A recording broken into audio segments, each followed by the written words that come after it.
Hey guys, so these are my wife's roses and they have came down with a fungus that I have a hard time pronouncing. I'll put the name of it right here, but everyone knows what black spot on roses are, especially if you grow roses.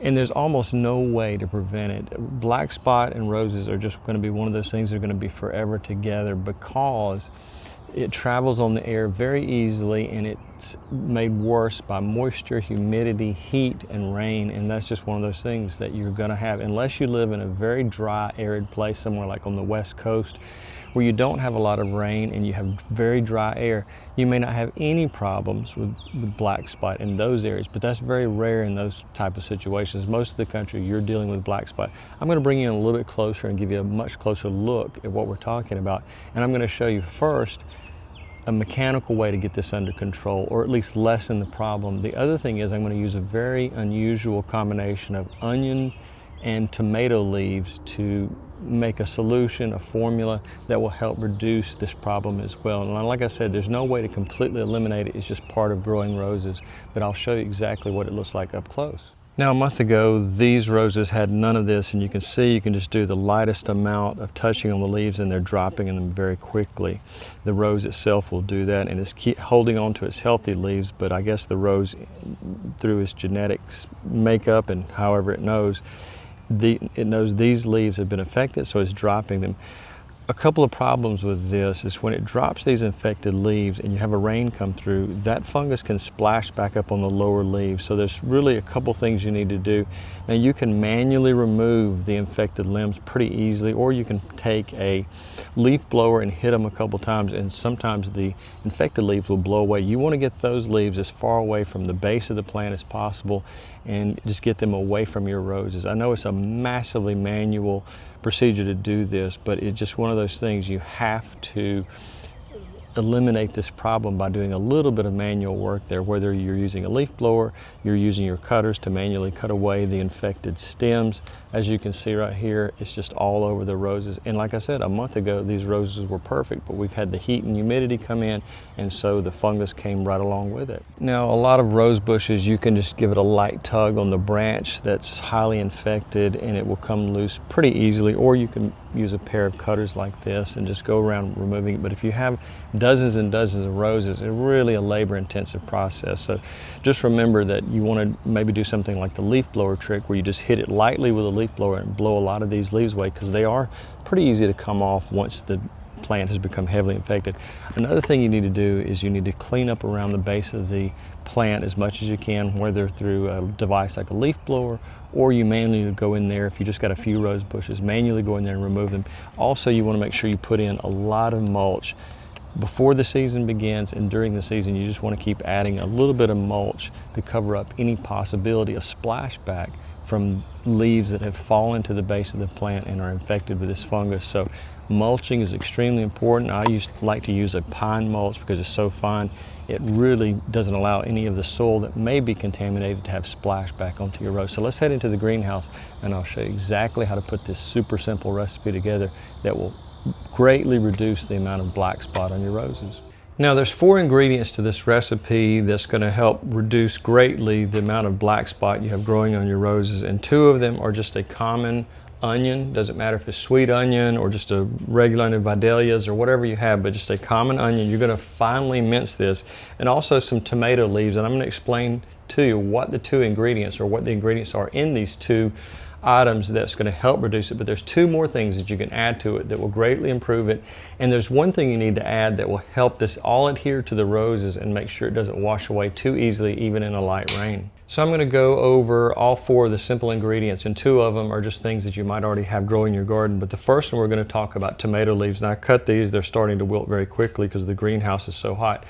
But tomato leaves contain certain alkaloids that have antifungal and antibacterial qualities. So the first thing you're going to need is just the common tomato leaves, and I'm always pruning my tomato leaves to get better fruit production and also larger fruit production. So it's something you're going to be doing anyways if you're growing tomatoes, and it's one of the most commonly grown things in the gardens here and in the US. So remember, the first thing you're going to need is the common tomato leaf, and you can even use parts of the stem. Now the next thing we're using is just the common onion, and onions contain sulfur compounds which are natural, antibacterial, antimicrobial, and it's just a natural fungicide that's going to help your tomato. So you'll just need one onion. I would recommend on making, because this is a common question I get on a lot of my recipes, is making this at the time of usage. Don't bother trying to store it. Just make just enough to spray your roses and then dump the rest into the garden somewhere. But remember, tomato leaves and onions extremely critical in this recipe.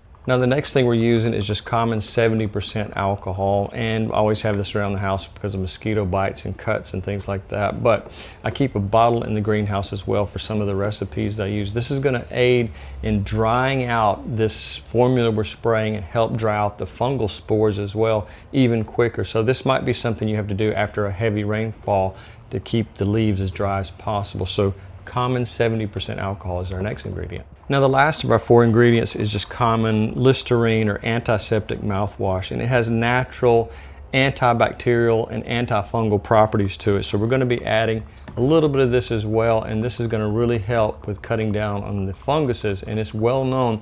I would even recommend maybe instead of just dumping the remainder out into the garden, just you pour it at the base of the plant, because this right here will work its way systemically into the plant, and it will help from the inside as well as the outside. So I'm going to give you a step-by-step on how to prepare the solution, and then also how to apply it properly, and maybe one final tip on how to store it. But this is just one a little bit larger than medium-sized onion, but you could use just a medium onion, and you want it to be finely chopped. So we're going to put that into the blender and finely chop it into the smallest size we can get, and the moisture will help it blend a little bit. It's a little dry with just the tomato leaves first, so we're going to do the onion to begin with.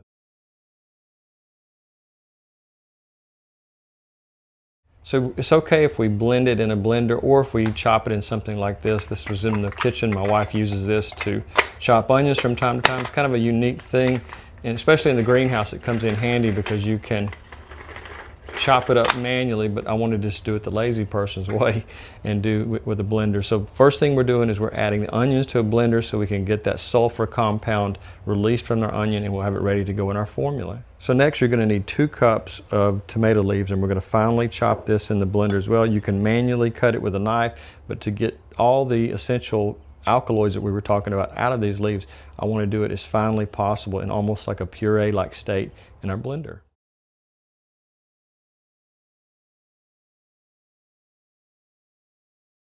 So after putting this in the blender, it looks like a pesto sauce, so that's perfectly okay. And if you just want to do a manual chop, you just want to chop it as finely as you can with a knife, really sharp knife, in the smallest parts of your tomato leaves and your onions. So we just want to reduce the size of them so we can get the benefits of all the natural occurring chemicals in those 2 items. Now the next ingredient we're going to use is our 70% just common rubbing alcohol, and we're going to put 1/2 a cup into our formula.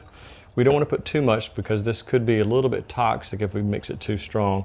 So just remember, 1/2 a cup of our rubbing alcohol. I'm going to mix that again with a blender just to make sure that it's mixed well. Now next we're going to use 1 tablespoon of Castile soap. I wouldn't recommend using just your common liquid dish soap because roses can be so sensitive to things you put on their leaves. So this Castile soap is a very natural type of soap, and it's very safe. So just remember, you'll want to order this. I put links to everything I can possibly give you a link to in the description, so you don't have to hunt around for these things, because some of them are a little bit harder to find than others. So check the link in the description if you don't have access to Castile soap in your common market. Now just another quick word on why we're using the Castile soap. We want this formula to stick to the leaves, and so Castile soap will have that adhesive effect to our formula, because we're going to strain this, so it's going to not be as thick as you see right here. So we're going to strain it, and the Castile soap will help it stick to the leaves. Now the last component of our mix here is 1/2 a cup of just antiseptic mouthwash. Now you can use the name brand Listerine, or you can go to your dollar store and get some of this. I usually buy at least 2 or 3 bottles of this whenever I hit the dollar stores because they're so cheap, and it works just as well as the name brand Listerine. So we're going to add that 1/2 a cup in there. Lastly, we're going to do 4 cups of water, and we want to make sure that we put at least 4 cups. We want to dilute it. We don't want it to be in its full strength. So 4 cups of water, and maybe even 5 depending on the variety of the variety of rows you have, I should say. So I'm going to add the 4 cups of water there that we have, and then I'm going to give it one final spin in the blender to make sure it's well mixed before we strain it.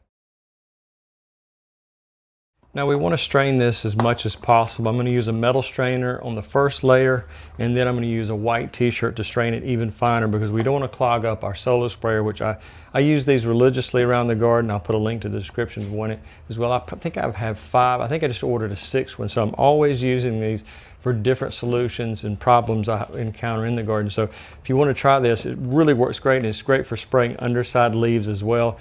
You can go around the garden, and it's not like carrying a big bulky backpack sprayer if you're just doing a spot treatment, not a smot treatment. Okay, so this process takes a little bit of patience because we're trying to get most of the solids to be captured into our straining devices. But one thing I will tell you, that you can rehydrate the product you have left, the kind of a sludgy like stuff, add some water to it, and then you can use it as a soil drench to do what I was talking about. It's a systemic way of treating the rose from the inside. So we're going to carefully pour this into our strainer. Hopefully not make too big of a mess, because there is a lot of sludge here. And just allow it to slowly drain into our pitcher so we don't have to worry about clogging it up. And like I said, I'm going to do a double strain on this just to make sure that we don't have to clean out our sprayer while we're doing this.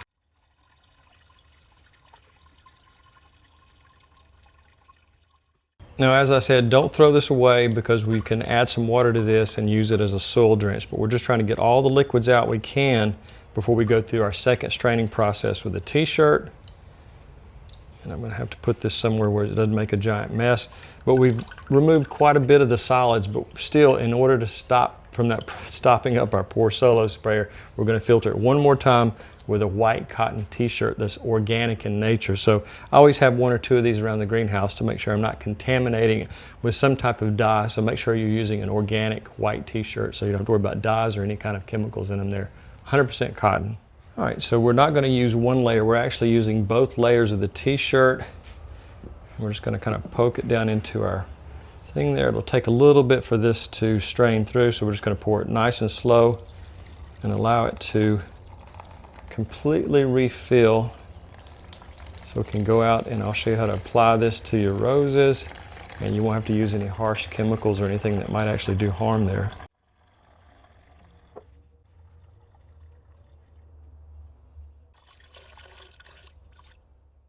So one thing you want to make sure you do is you extract that compound from the tomato leaves and the onion. You need the solution, you need to give it time for that to happen. So I'd say anywhere from 6 to 8 hours to overnight, ideally, before you strain it. Let it sit somewhere in a cool, dark place, and that process will take place overnight, and then you can go on to the straining process. Now we're going to pour it into our solar sprayer, and this is a funnel I made from a large 1-gallon water bottle. So we're going to pour that in. We can use something like this to keep from making a huge mess.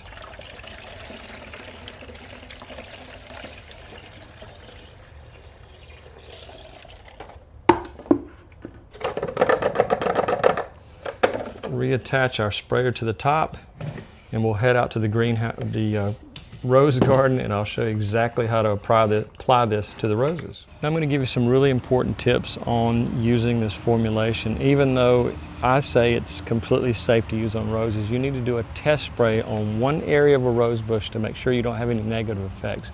You want to wait 24 to 48 hours and make sure that it doesn't affect the rose negatively. But anyways, what you want to do is you want to spray this in the early morning or late afternoon to prevent any possible issues, and you're just going to do a spray from above. And with this particular sprayer, you can flip it over and you can spray the undersides of leaves as well.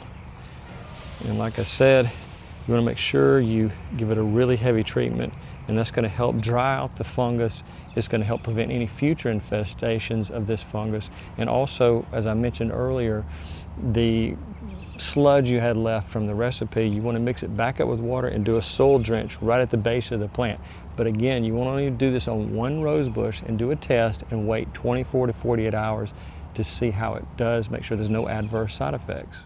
So I want to give you a schedule on, once you confirm that this is not going to be detrimental to the health of your rose bush, you want to do this about every 3 to 5 days during the hot, humid months where you're having an active infestation of this fungus. You also want to do it about once a week as a preventative once you get it under control, and also reapply after a heavy rainstorm, or if you've watered from above, you want to make sure that you'll reapply it at that time. It's best to always try to water roses at the root base, right where it's coming out of the ground, to prevent it, because it's water, humidity, heat. The spores can literally just float through the air and go from rose bush to rose bush. So try to always water at the base of each rose bush. Now, one thing about that particular bed of roses, there is a flowering cherry tree that stands right behind it. And I usually prune it in the springtime to keep it small because I don't want it to become too large for that area.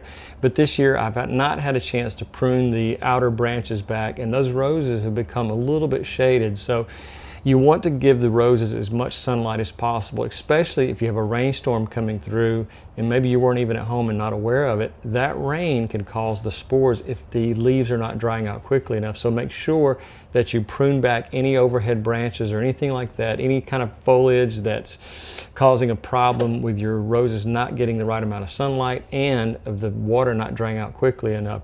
So just remember, there's a lot of things that can affect roses, and some of them we don't even think about. Another thing, remember to mulch, because that splashing back of the soil itself can be contaminated with these spores. So you may not even think about it, but that may be the beginning point of where these are starting from. So there's a lot of other things I could tell you about roses, but this today is mainly about black spot on roses. So one thing I want to say about this sludge that's left over is not to throw it away. Put it somewhere in your garden because it's very nutritious. But in particular need of your roses, you can mix this with about a gallon of water and do a soil drench right at the base of your rose bush. This will help boost its natural immunity, and systemically, this compounds that are naturally in here are going to be pulled up into the rose bush, so it will add to its defenses naturally. So guys, I really appreciate you watching, and if you have any questions about this video or any previous video I've done, I hope you'll become a public subscriber first. Generally, I put those people to the front of the line because I get anywhere from 100 to 300 comments and questions every day, and it's becoming nearly impossible to answer all of them. So I do give priority to anybody who's subscribed to the channel. So guys, I really appreciate you watching, and have a great day.